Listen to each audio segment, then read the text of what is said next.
what are the chances that your website gets DDoSed within the next week? Greater Like than 0. greater than 0, but like 0.01, right? I mean, just probably not happening. Okay. Now, let's say you were not using let's say you were using Joe's website hosting. You got your domain from, Domain Emporium. So there's nothing standing in front of it. In your industry, people are getting DDoSed all the time. And now, what are the chances that your website's going to be DDoSed, in the next month? Well, oh shoot, now 3%, 4%, 5%. So, you can come up, does it have to be exactly right? No. But for all these things, you can come up with a percentage, you can come up with a dollar figure, and then you can say there's a 5% chance of a $5 million loss. And is it exactly right? No, but it's way better than saying medium, because medium means nothing. Now the CEO can say, or senior leadership who's ever funding it says, oh, I'm comfortable with that risk. We don't need to do anything. Or they say, oh my goodness, of course we're going to spend $250,000 to fix that, because, it makes perfect sense. The quantitative discussion pushes people to have a mature discussion about what the asset is and its value and what the likelihood of an incident is. And if the number's too low, if it's like a 0.1% chance of $1 million loss, right? Senior leadership says, you know what, we're going to live with that risk. But that's okay, because they've accepted a risk and they understand it, instead of you saying medium and they have no idea what to do.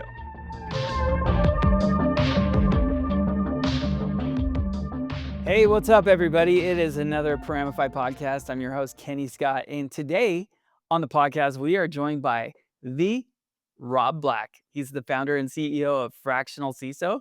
He helps business leaders manage cybersecurity risks so that they can sell more things. He's the vCISO for many SaaS companies. And in case you were wondering, yes, he is a CISSP. We make sure every now and again.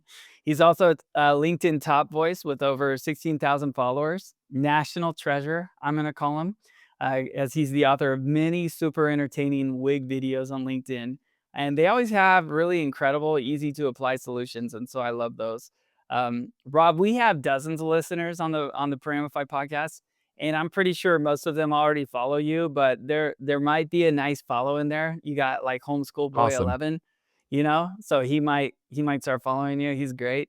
And then John Cena also I know follows us. So you never know, right? Never know. Um, Kenny, great to be here. Thanks for having me. Thank you so much. We're gonna just dive right in. Um, Rob, you've got so much experience in the space. You went to school at Washington, right? You got a computer Washington University engineering. in St. Louis. Yep. Okay, great. Yeah, Wash U, dude. Awesome. And you started in software engineering and product leadership. What pulled you into cybersecurity? Take us through that. Yeah. So, yeah, cybersecurity in 1996 when I graduated from college was not that much of a thing. So even though there was a future destiny in there for going to cybersecurity, that just wasn't in the cards. So I worked for several companies doing, various technical things. Was a software developer, went to business school, got my MBA, and then transitioned more to go-to-market side, product side. Um, Still working for technology companies. 2007, here's the key. I went to RSA Security. So if Okay. anyone's trying to transition into security, one of the obvious things, in retrospect, is to go in any role and go work for a big security company. And then, the experience I got there, the knowledge, it was really tremendous. 5 year, or a little under 5 years later, I went to a smaller company, ran their cybersecurity programs in addition to doing other things. And then, we got acquired and more cybersecurity. And then after that, I was like, every company could use this. And I quit my job and started Fractional CISO. So boom. Yeah. So yeah, that's awesome. So what made you start that? Right? Because you had 3 different patents, I believe, somewhere, right? Like I think Yes. that you have, Yeah, yeah. yeah, yeah. And did you get those at big companies, or because I was usually it's at like yeah, the so I big. was at RSA Security. Okay, so interesting question. So I was at RSA Security. I was in product management. I mean, obviously we're pretty technical if we're getting patents, but Mhm. at the time so there were two kind of two newish technologies I was working on. One was powered cards and the other was risk-based authentication and fraud. That was actually not my main focus, but I applied, you know, things that I knew from other parts of security to that, and got a couple of patents there, and then went on powered cards in relation to security. So it's kind of an interesting space and time. And I don't know how many powered cards are in your life. I mean, actually, ironically, there's one, just the contactless chip, but we were ones where there were like little mini computers with digital displays on them, which was pretty cool, but probably not practical. Anyway, um, Still cool though. You learn a ton still doing cool. those Yeah, still things, right? cool. And and the thing that, obviously when you're at a big company, they just encourage you to get patents because who knows if that thing is going to be, if that thing is going to be the new thing. So, it's pretty easy there. I mean, when you work for smaller companies, it better be pretty core to your core technology or probably not worth your time filing. Yeah, I remember we had some like old school. We were talking to some really old school investors, and they're like, "Hey, so Okay. what kind of patents do you have?" When we were pitching, I'm like, Yeah. we're just gonna try and execute on what we think is cool and what we think works, right? But yeah, you're right. At a bigger company, you have like way more resources, right? But it's still Yes. awesome because it's like a great, to your point, it's a great sandbox to learn. Same for me. Like, if you have someone who's paying your salary and Yep. allowing you to be like passionate about learning security, I mean, that's awesome, and that's where you get, like, those events like RSA where you have all these security nerds come together and show you all the cool things that they're working on. More and more, though, there's a lot of entrepreneurs in the space, right? So I imagine that's like a big opportunity for you, right? Tell me, like, like, why did you quit taking that nice paycheck and just start doing vCISO work for now you have a great Rolodex of companies that, trust you and work with you, but how did that happen? Yeah, so in 2017, it was less obvious this was gonna work. Um, so, so I'd worked for a couple companies running cybersecurity programs, and then, it just seemed so clear to me that every company needed a cybersecurity leader, like every company, even obviously mid-market, but even SMBs. And I thought, why wouldn't I be able to make this work doing what I'm doing now and apply it for tons of companies? So I told my wife I was going to quit my job. And then she said, let's look at your option schedule. And then she said, no, no, no, you're going to quit your job on this date. And I was like, oh, honey, that's a good idea. So, so a few short months later, I quit my job. Um, you know, it, One of the fortunate things I did was I bought fractional CISO domain several years earlier. So, I thought about it. It wasn't really the time, but I kind of had the bug. Um, my when I was young, when I was a lot younger in my career, my brother said to me, you'll never be happy working for someone else. And I think that's an interesting insight that he had. And you know, this job has been the happiest I've been in my career. Like my worst day here is kind of like my middle day at working for big companies. I mean, obviously, as you know, running a small company is like it's a lot of work. Very, you're super busy. But as to the why, I think it was a combination. I saw a really big opportunity in front of us.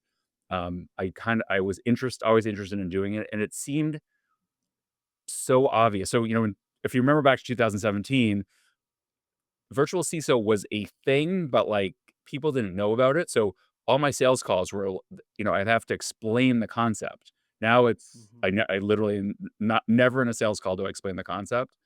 But in 2017, you had to explain it. So it was, definitely a totally different market. Um, and the and I don't know if I have this like great amazing reason. It just like I felt like I could help a lot of companies. Right. And I thought I it would be love fun. that. And and no one told me how painful it would be to start a company on my own, but boy, did I learn. Mhm. Yeah, it totally is, but what's cool is that, you had a lot of credibility. I do see some people that wanna go, like, work, just start a job right away. Yeah, To your brother's point is, like, you're gonna hate working for other people, and, yeah, the thing is that it's really hard to be credible as a vCISO unless you've been through it. multiple times. Like, you had your reps at the companies, you had it on the product side, you had it on the implementation side. And so for me, that experience is actually still pretty rare because people, I think, underestimate how difficult security can be. And so someone who's paying you tens of thousands, maybe hundreds of thousands, even more sometimes, to do security work for them, you're going to need to be credible For in the sure. space. And yeah, it's really impressive what you've built, right? And I just tip my hat to you. I understand exactly what you're talking about in 2017. That was an interesting time, and so we should talk a little bit about what it was back then and what you're seeing in the future. We'll get into that, but Yeah. um, back then, I remember SOC 2 was still, this is like pre-Vanta, pre-Drata at that Yeah. time, and people are still coming to you saying, "Hey, I need to unlock revenue here." And so you're like, Yes. "Yeah, I could help you with that." Tell us what's changed now? What was it like in 2017 explaining SOC 2 to a client? And now Yeah. today, what's different, about what you bring to your So, clients? what's interesting is I don't know that SOC 2 in 2017, I'm trying to think back, so my first couple of customers were not SOC 2 customers. It was more just general one I was, essentially, well, I was their interim CISO, and one was, I was basically just doing like all the GRC things like policies and IR tabletops and that sort of thing. Um, but as we got into, let's say, just pre-GRC tool, but, um, still SOC 2 interest, the situation then was like, they didn't have a choice. If they weren't going to do it internally, they didn't have a choice. Now, let's say, once you got to like 2021, 2022, the situation was, oh, I'm deciding maybe between a GRC tool or us. And I said, the magic genie doesn't pop out of the computer, right? Like, you know, you still need someone who's using that tool to actually do the do the thing, whether it's SOC 2 or something else, running the program. And then at some point, we ended up getting a lot of customers who use those tools because they bought the tool and they thought it came with the magic genie, but then they realized there's no magic genie and they actually need someone to like do all the things. So what was interesting is, there was one point where it seemed like to some people like it was going to be either or, and my philosophy has always been, um, when QuickBooks came out in 1986, accountants didn't go out of business. They just started using QuickBooks. And, and if you're at a small company, sure, maybe there's someone there who has two other roles and is also doing the GRC work. But at some point, you're going to have a dedicated person. And where's that interim step where you're going to have someone where they need a fair amount of time on it, but it's, either half a role inside the company or, something equivalent for outside the company.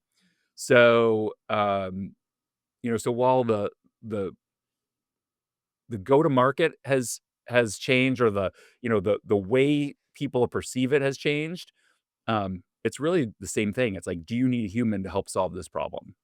And that, our messaging is different though, because I'm doing a lot less explaining on SOC 2. I mean, now there's like 10,000 websites. I can remember in like 2019, like doing webinars on SOC 2, explaining like all the elements of that. Like, maybe that would work now, but I just feel like now people would just look online and see a million pieces of content that say the same thing. Um, the challenge now, as it's always been, is all of the things that are super specific to that company that aren't gonna get captured in, in a GRC tool, or, it's like it's gonna take a human to iron it out. So, if you yeah, well, I mean, I'm sure as one that comes up consistently is physical security review, right? So basically, the whole GRC tool world is assuming full SaaS product, no on-prem, no manufacturing, no, you know, any sort of physical data processing, no even though you don't necessarily call it manufacturing, no, like doing something to a physical thing. But, we end up having a lot of clients that, it's, I've one client that is, I would say 99% SaaS, but they actually print out documents that are, that have confidential information. So, where's the physical security review that's occurring? So, things like that I think are, super interesting. They're also not going to help you with the maybe you should just delete that data, or maybe you should just exit that product line, right? So, so I've had other clients in the past where they had tons of student records, like, basically, social security numbers for, through the beginning of time when it was smart to collect social security numbers for people who were applying to college. Maybe they still do that. And I was like, well, do you need those records from 20 years ago? Like, no. Like, maybe just delete it. So Ugh. So anyway, so there's so many things that are unique to companies that you're not gonna solve with a tool. Now the tool is gonna help standardize, like, all of the standard things, which is great, and it's gonna hold on to the data, so that way, you did the audit last year, you're doing the audit next year, like, why reinvent the wheel, right? Those sorts of use cases are amazing. But, there's a whole bunch of things where when someone needs to make an important decision, you want an experienced cybersecurity leader thinking that through and helping them, make the right decision or perform the task that's not going to be solved with automation. That's so interesting. This keeps coming up. I was talking to Ayub Fandi not too long ago, and he was saying, like, man, it's really hard to compete with Excel Yeah. because, like, Excel and like Word, because you'll have GRC practitioners that Yes. are really smart. Like they're you, right? They understand risk and they understand how nuanced, the components and the different data that comes in, and the processes and the people that touch that, how nuanced that can be. And so oftentimes, you're a lot of these new kids out of like, school, or they've done Big Four for like 2 years, and they're like, man, this sucks. And, and then they're like, let's start a company. And so they solve for things that, are super superficial, but, there's just a lot of depth, right? When we're actually solving for risk, it can get pretty complicated. Tell me, when companies first come to you, Yeah. what's an example? Do you have experience where like they think their security problem is really different than what it actually is? Talk about that. Does that ever happen, or Um, are they? yeah, I mean, how about this? The conversation is so similar 30% of the time. It's like, "We have a Mm, pretty good security program, but, yeah. but maybe we're not, like, doing a perfect job here." And then you go in Mhm. there and they're not doing anything. You're like, "Do you really think Yeah. you're doing a good job?" So, Yeah. Yeah. Yeah. why are we on the phone together? Like, if you're doing such a great job, why, I know why you came to me because, but, for them, they're, like, convinced that they're a unique snowflake in the world and no one has ever been in this situation. I liken it to, you show up at the doctor with some sort of problem. The doctor has seen it all. And, of course, you don't go to the doctor if there isn't, maybe for a checkup otherwise, but if there isn't a problem, obvious, so it's like, it's no big deal, except this whole body rash that's covering my, my body head to toe. And anyway, it's a similar sort of thing. I find it so funny all the time. Sometimes folks totally understand where they are in the world and they say, "Hey, we just haven't focused on security. We know we need to mature. Our private equity investor told us our program needs to be better. Our customers told us we need to be better. I'm just nervous because I saw that, the guy down the street got ransomware. I don't think we're in a good spot." Right? I mean, so there's folks like that are just that have mature thinking about it, but there are also folks that kinda know they need to do something, but, like, they don't wanna write a check, and they also don't necessarily wanna admit, probably even most to themselves, that things aren't ideal. Mm. I love that, man. That's interesting. So, at some point, you had this idea to do these wig videos, man, and Yes. I that's how I actually, learned about you. I saw I'm Yeah. like, "Hey, that's actually a great insight, and that's hilarious. This guy gets it. I understand it." How Yes. did those start? Right? How did he Yes. start doing those? Okay. Yeah. So you can go on LinkedIn and look at my early videos, and you're like, "Is this the same guy? Like, what was he thinking?" So was very buttoned up, straight at the camera, news report kind of situation. And then, it just wasn't working. I was not getting I wasn't getting the viewership. And then we started doing like not a skit like you see today, but like kind of a version of that where I'd pretend and then we'd cut to something else. And it was, I think maybe the first one I was like talking to the phone. So it was, it wasn't like there was another character. But then we evolved to we have me in two character roles talking to each other. And then at one point we got a wig and like people just love the wig. And it's like so funny now. Now when we're creating the video, I know that my first shot, the first character has to be the wig character, which is usually the funny character. But sometimes, it's like the straight man needs to do the setup. So it's like one of the difficult engineering things with the script is how do you get it so that the funny character is the first one? Oh, Um, man.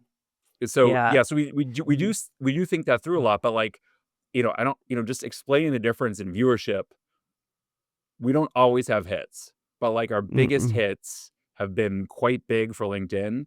Mhm. So like our biggest video did 850,000 impressions, which on LinkedIn is like a lot. Is Especially, that for the "Why doesn't the CISO report to the CEO"? Is it that this, one? oh yeah, why does it see so exactly? Hilarious, man. Yeah, yeah. It's But freaking then we've had brilliant. multiple, I would say 140 plus thousand videos, Yeah. which which has been which has been amazing because we've gotten it down to a science now. So Blaine, who's my marketing manager, and I, we'll kind of come up with a script idea. He'll usually like actually write the script. We'll do a little bit of editing, and then we'll spend 2 hours or less than 2 hours really shooting two videos. Um, Mhm. and so like, people are always like, "Oh, you must spend so much time on those videos." I'm like, I spend like 2.5 hours a month on them. Right. I mean, It's which is amazing. and right, and getting that kind of bang for that buck has been amazing. Now, he spends time, we have a video editor, so it's not like it just the video magically appears. But, in terms of leveraging my time, which, as you know, it's very tough to do, that's a pretty good return on investment.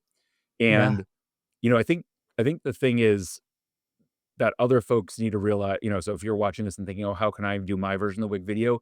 You have to do what's authentic to you. Uh-huh. I kinda don't get embarrassed. And some people say I'm funny. I'm not, Oh, you're dude, well, I mean, that the one that, yeah, the one that I remember seeing for the first time, I'm like, "What is this?" Because I was doing vCISO stuff, before I started, uh Paramify, right? So I was doing vCISO stuff, and Paramify spun out of that. Um, Uh-huh. and I remember someone asked me for, I want you to like give a grade. I want these to be critical, high, medium, low for the audit committee deck. And I'm like, all right, I've done that before. And I was just like thinking, this is so funny. And then I don't know if it was the algorithm or whatever. I saw the one of your the video when you're explaining it's high, right? For for the risk. And I'm like, oh my gosh, this is hilarious, right? I love it because I totally identify with it. I think a reason is because you have obvious credibility in the Yeah, space, and so you can just riff, and the stuff that comes out is gonna be great. If you don't know what you're talking about, you're gonna be there are a lot of, like, really cringy, embarrassing videos that people do, yeah, but you gotta start somewhere.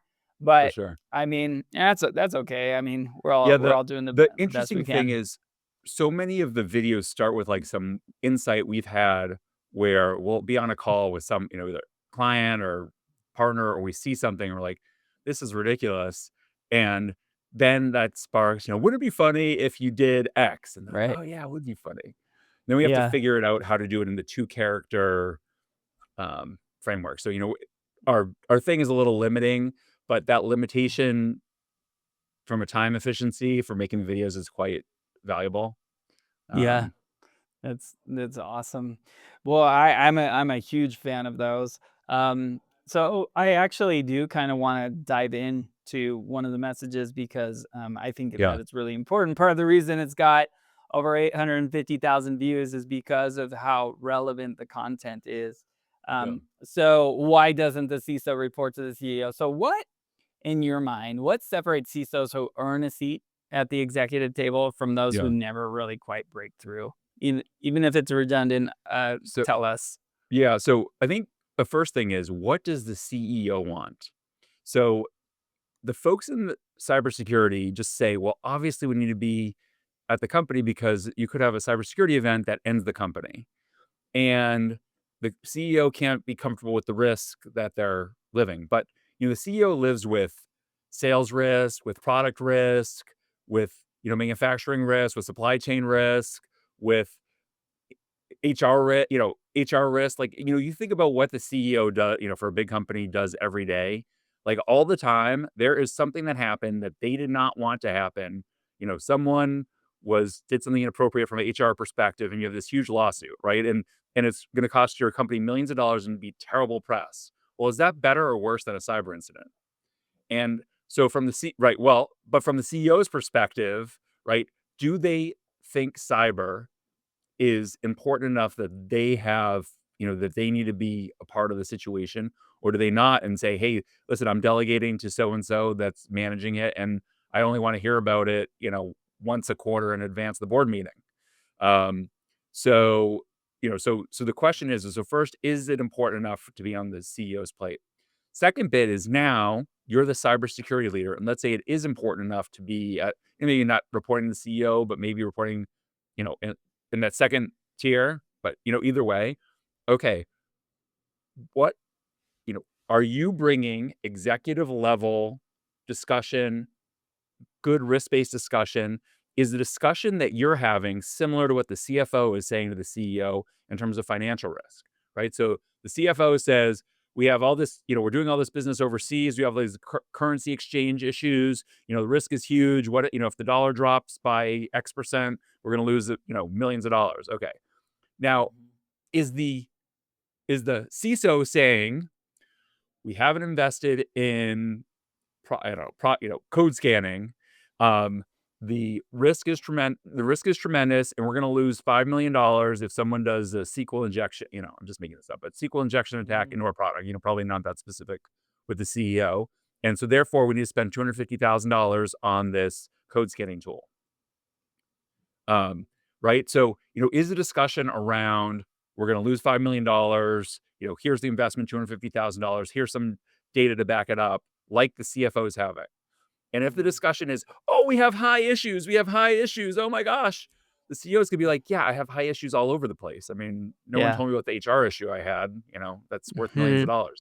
So, Right. we need to make sure that our conversation is around dollars and cents, probability, business risk, not around any sort of technical discussion. The CEO doesn't care. Senior leadership doesn't care. What they want to know is, why do I need to write a check for $250,000? What am I getting out of that?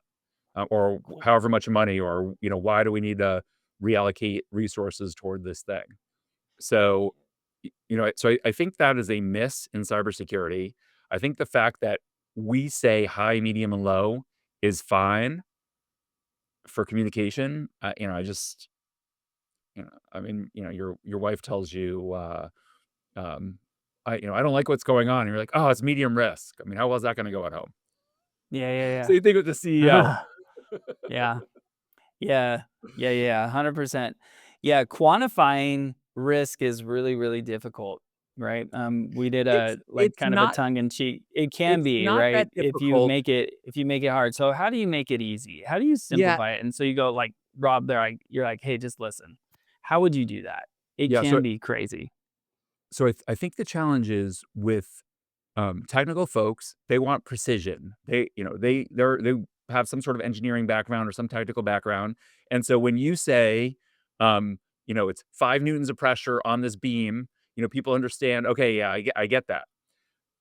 With cybersecurity, or with quantitative risk, you're gonna, for some reason, people feel comfortable saying medium, but they wouldn't feel comfortable saying there's a 10% chance of a $5 million loss. Why is that? Well, is it a $5 million loss? I mean, I don't know, but this asset is we have all our customer data Mm. here, or, it's, or whatever, or we literally have, if you literally have money, it's probably easier. But, you estimate what the value of that asset is, right? So, Mhm. you can go to the management team and say, "Hey, I think if we lost all our customer data, that would cost us $5 million." One person's like, "No, that's ridiculous. It would only be 2 million." And someone else, "Oh my gosh, it'd be 10 million. Think about the regulatory funds, da da da." Right? So you arrive at a number to say, "We're losing all this data. It's going to cost us X."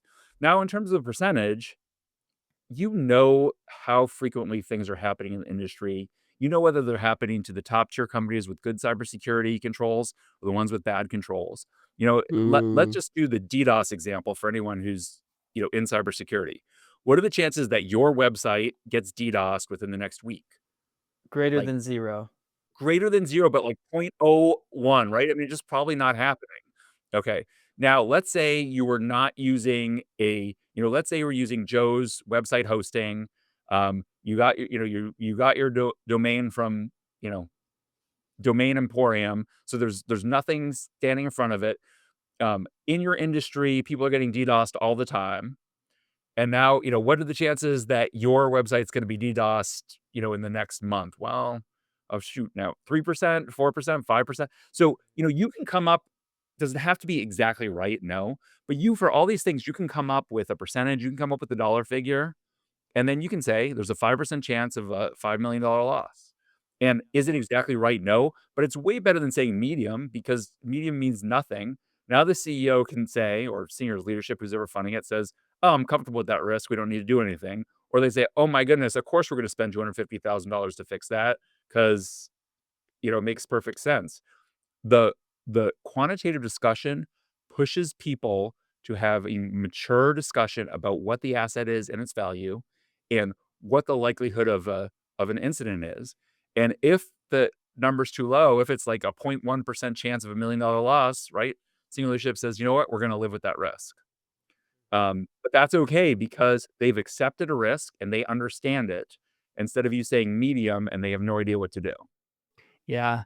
I think where it's still helpful, um, is because of some of the reason, obviously, that CEOs care about cyber since, AWS and the hyperscalers For sure. came is because of SaaS, right? And it became because, hey, we want to sell to JP Morgan, and like the banks were like the goats of security before even, government, right? Because, the banks had like all the money, and that's Right. where like, where the criminals could go to have a payday, right?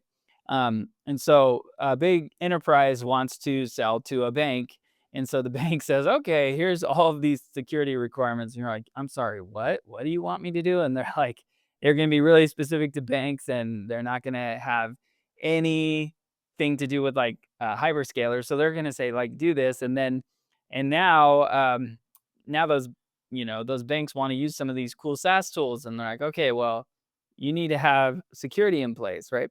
And that's kind of been this growth, right? Is you have to have some sort of benchmark, right, for security to be in place. And so now you have the growth of SOC 2, which is crazy in, what does it actually mean? It's different for everybody. And but then, government's the other place where, secrets are really important in For sure. um, federal data, right? And so the way that we were doing that the first one was like FedRAMP, and I took plenty of I love FedRAMP because I understand it, but the way that it was served up was really really hard for people to do. It's really vast, and it's really deep um with what it needs to include. Um, and, obviously, there's only like 400 companies that were doing FedRAMP, just, earlier this year, right? Pete Right. and team are doing amazing things, especially with 20X. Um, Things are changing quite a bit. Do you have any insight on FedRAMP 20X? Are you following it, or have you? I am Eh, following it lightly. uh-huh. I'm interested. My understanding is first quarter next year, we're gonna get kind of more clarity on the moderate option. I think Yep. I think Yep. we potentially could have clients that would go that route or prospects that would go that route. Mhm. You know, to date, we've had a number of prospects who have no security program to speak of, and they're like, "Yeah, we wanna get FedRAMP." And I'm like, "Cool. Do you have an agency sponsor?" "Oh, no, no, no. Mhm. Do you have, like, no Yeah. security program?" Like like, "Yeah, Yeah. we're gonna get a SOC 2, and then we get FedRAMP." I'm like, "Oh, that's so adorable." Like, and Yeah. how much do you think this is gonna cost you? I don't know." Mm. Yeah. It's a Think lot. 7 digits, buddy. Yeah, yeah, yeah. Yeah, especially in big companies. It's really, I think my take is this because 'cause we're actually part of that, right? That moderate, parameters. We Yeah, did we implemented the low, uh, baseline, and I thought it was really cool, but one yeah, interesting thing was, uh, how much more, difficult it was because we did the FedRAMP High, we implemented all of those controls, right? So for our and then, like you mentioned, the sponsorship thing, which is a sore subject because you have, right. "Yeah, we wanna buy from you. Great. Will you sponsor us for FedRAMP?" Like, "Well, maybe." And then, R government shutdowns and right. Doge and all that stuff, and you're just like, Right. "Gosh, we've been in procurement with some of these agencies for a year and a half," right? Mm, Or long and some people it's, like, longer, right?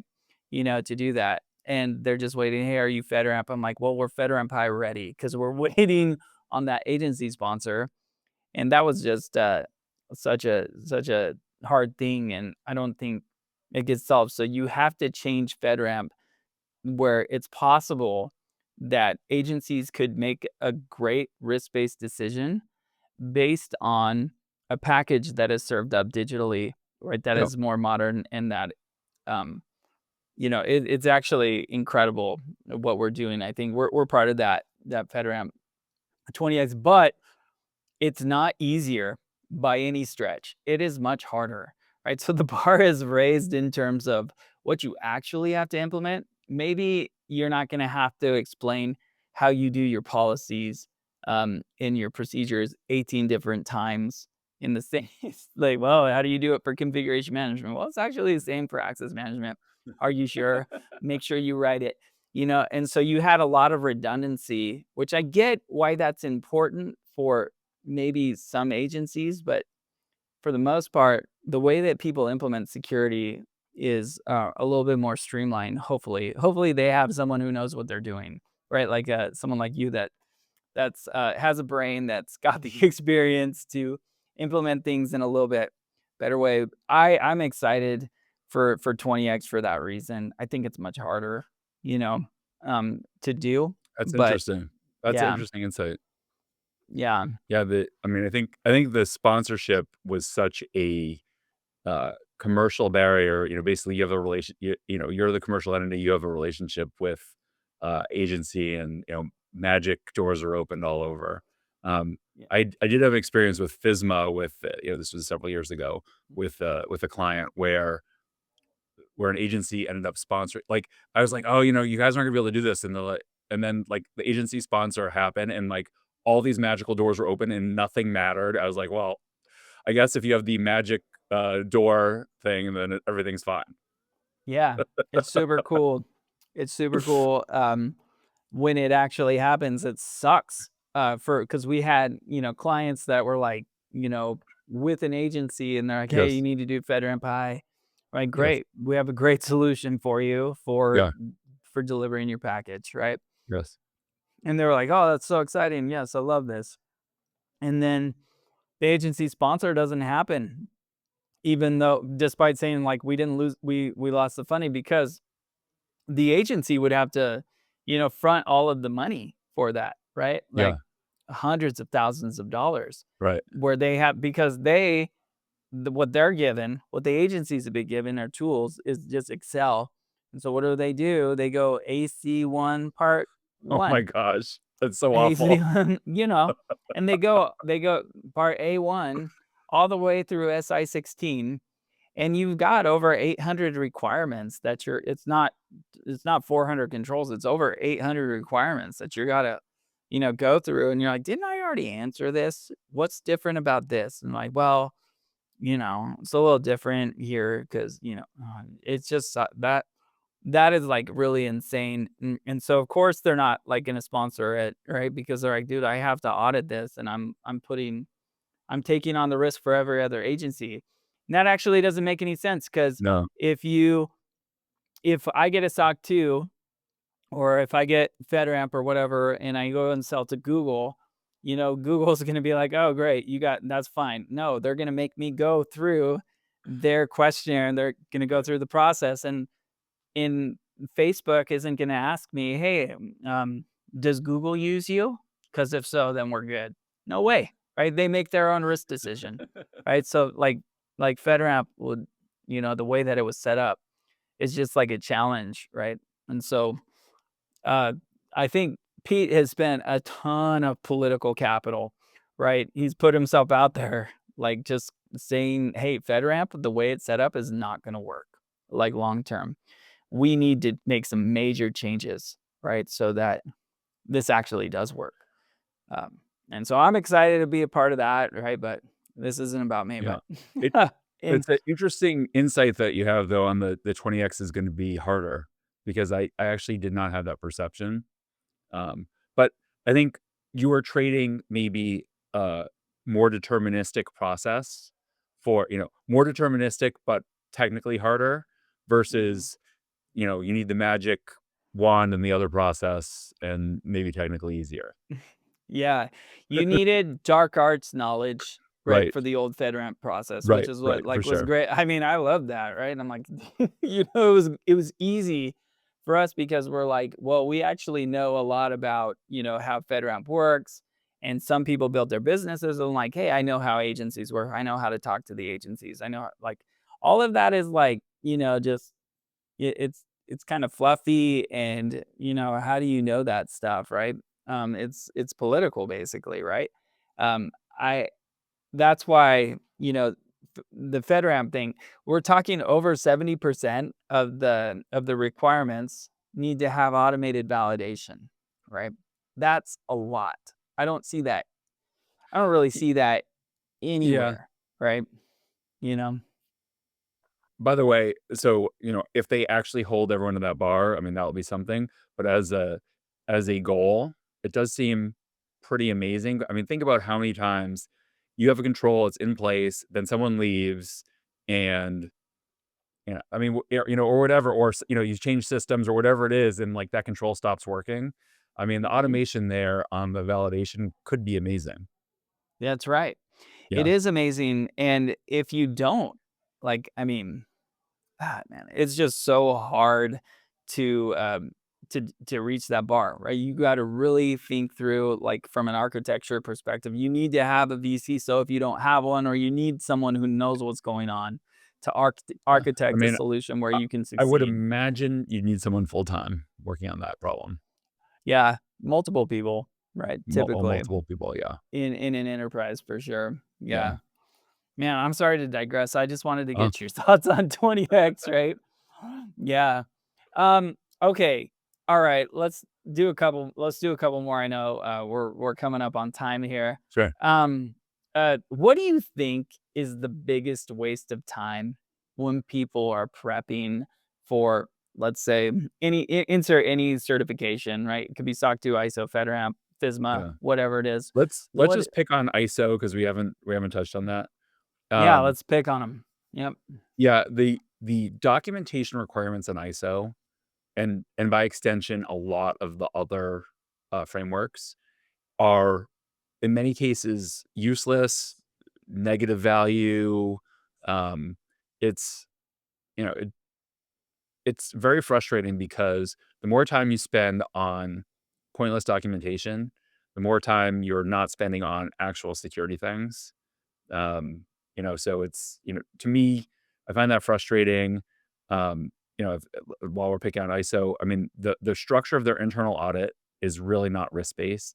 They literally want you to go through every control and do like a checkbox item for each control. One of which could be, do you have your org chart, set Yeah. properly? And the other could be, did I patch my mission critical system? Oh my gosh. So, so like, so to me, I find Critical those things so nonconformity. frustrating because, I mean, obviously, if you're spending resources on, checking the box on certain things, and you're required one sample. Yeah, I mean, obviously, if you're running a risk-based program and you're also doing ISO, no biggie. But if you're trying to enforce kind of good security practices on someone saying, "Well, we follow ISO," well, great that I checked on the one server that one thing was patched over my 3-year period. Perfect. That is a great internal audit.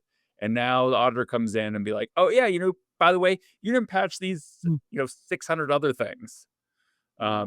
Or whatever the control is. I just find the non-risk based things very frustrating. I find the paperwork things very frustrating. And and the thing is like, you know, you could just force people to spend more time on the more important ones. Yeah, 100%. It actually makes my blood boil. Honestly, it makes me so I get so upset. I remember having an ISO audit. I'm like, "You're telling me." I call this like I remember we had like security policies. I'm like, "Yeah, these are the Yeah. same. Like these are security policies." And um, they said, "No, but you didn't call it ISMS." And Right. I'm like, "That's not Yes. that." I'm Yes. like, "It is. Yeah, I it, I it, it will I will is." say one of the audit tricks we've learned is so let's say companies running along with their security program and then they go in ISO, rename your documents to map to ISO, and it's not technically required. Uh-huh. However, it is going to allow for the auditor to more easily pass you. Some auditors will push back on things like that. And, again, not a good use of resources, but, Yep. that one's relatively easy. Yep. But you basically want to give the auditor the roadmap to success with like literally, they have the requirement for this doc. Here's the doc. I mean, the Mhm. same thing for management reviews on ISO. We literally will have a slide with all the ISO requirements for management review.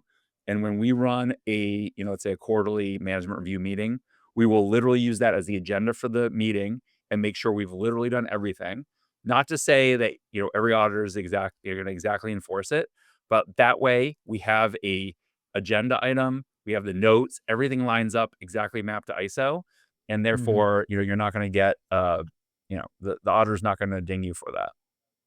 Yeah, super smart.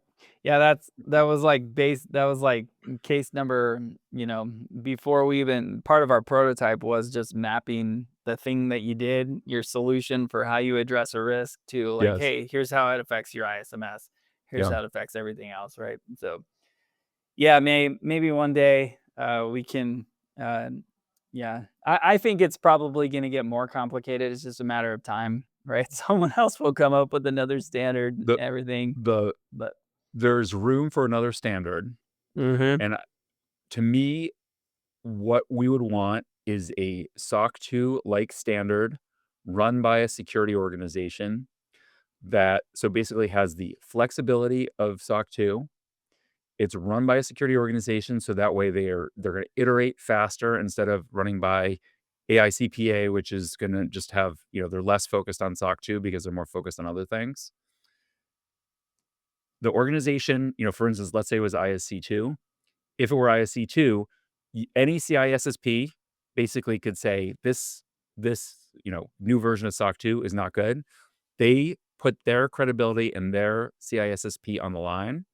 And then, if you get a bunch of dings there, the ISC2, I'm just making this up as them, but looks at the organization, looks at that SOC 2 report and then or whatever, new age SOC 2 report and invalidates it.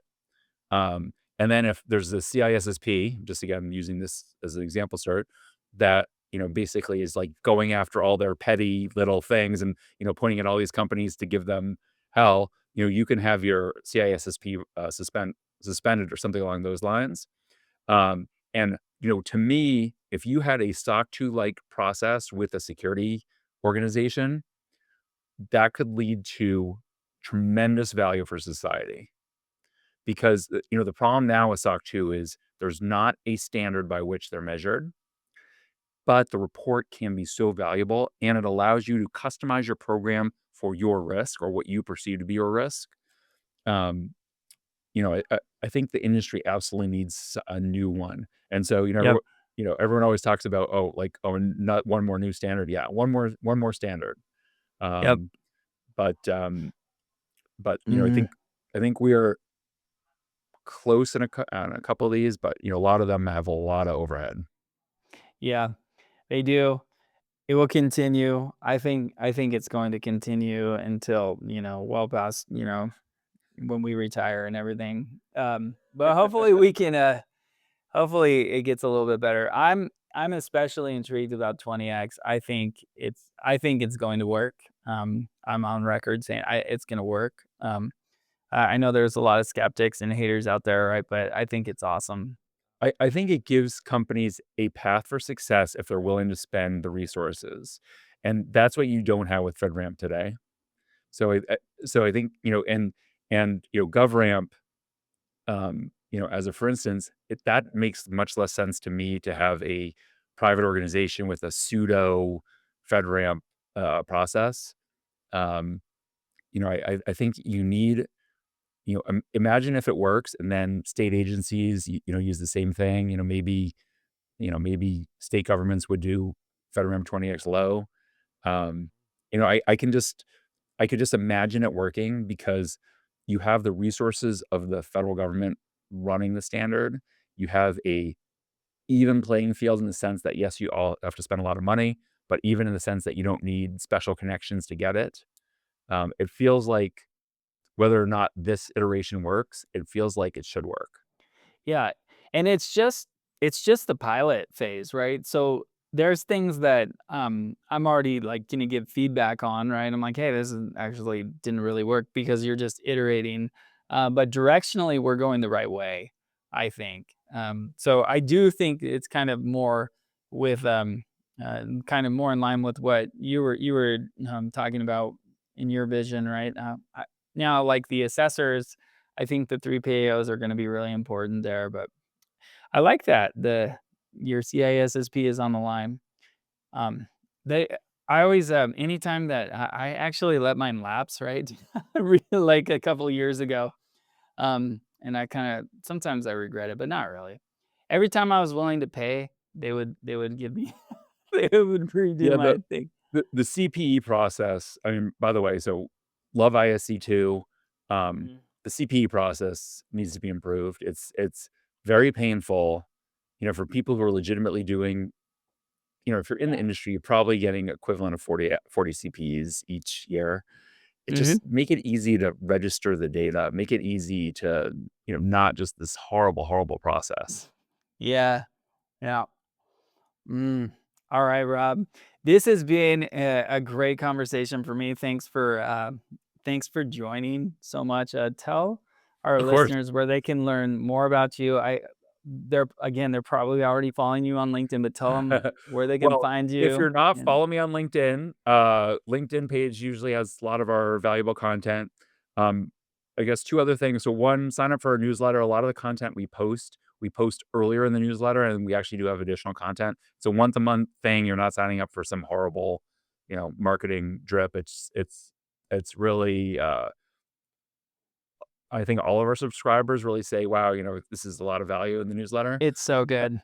I love it. Yep. Cool. And then, obviously visit us at FractionalCISO.com if you're actually interested in helping. We have a team of people that know a lot about different aspects of cybersecurity, and happy to help if we can. Rob, thanks so much, man. Thanks, Uh, Kenny. appreciate you so much.